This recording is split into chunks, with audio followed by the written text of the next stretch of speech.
કાંકરેજ તાલુકાના ધારાસભ્ય અમૃતજી ઠાકોરે થરા અને શિહોરીને તાલુકા બનાવવા માટે લખ્યો પત્ર।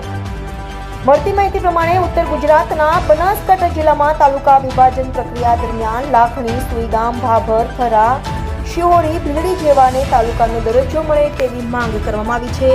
ત્યારે હવે કાંકરેજ તાલુકાના ધારાસભ્ય અમૃતજી ઠાકોરે મુખ્યમંત્રી ભૂપેન્દ્રભાઈ પટેલને લેખિત રજૂઆત કરી પત્ર લખીને કાંકરેજ તાલુકાનું વિભાજન કરી 2 તાલુકા બનાવવા માટે લેખિતમાં રજૂઆત કરાઈ છે।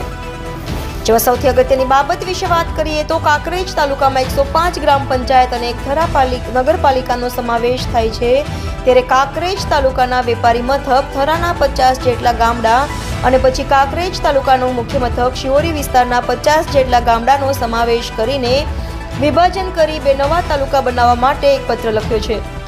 જોકે કાંકરેજ તાલુકાના મુખ્ય મથક શિહોરી ખાતે આવેલ શ્રી વાદળી ગૌ માતાની જીવંત સમાધિવાળું મંદિર આવેલું છે અને થરા ખાતે શ્રી જાજાવાડા વાલીનાથ મંદિર જે શ્રી કૃષ્ણ ભગવાન વખતનું પૌરાણિક કથાઓ સાથે જોડાયેલ આસ્થાનું કેન્દ્ર છે। ત્યારે હવે ગુજરાત સરકાર દ્વારા જિલ્લા અને તાલુકા વિભાજિત કરવાની પ્રક્રિયાને લઈને થરા અને શિહોરીને તાલુકાનો દરજ્જો આપવામાં આવે તેવી માંગ કરવામાં આવી છે।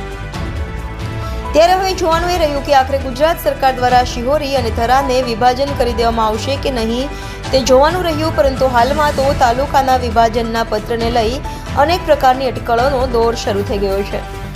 કાંકરેજ તાલુકાને વિભાજન કરી નવેસરથી થરા તાલુકો બનાવવા માટે રાજ્યના મુખ્યમંત્રીશ્રીને રૂબરૂ મળી પત્ર દ્વારા રજૂઆત કરી છે। કારણ કે કાંકરેજ તાલુકો વિશાળ કિલોમીટરમાં પથરાયેલો છે। સાથે સાથે તાલુકામાં પેટાપરા સાથે 125 ગામો થાય છે। ત્યારે થરાથી આજુબાજુની જનતાને શિહોરી મથકે જવા માટે ખૂબ તકલીફ પડે છે। વિકાસના કાર્યો સમયસર થતા નથી, જેથી થરાને સર્વે કરી નવેસરથી તાલુકો બનાવવામાં આવે એવી રાજ્યના મુખ્યમંત્રી સાથે રજૂઆત કરવામાં આવી છે।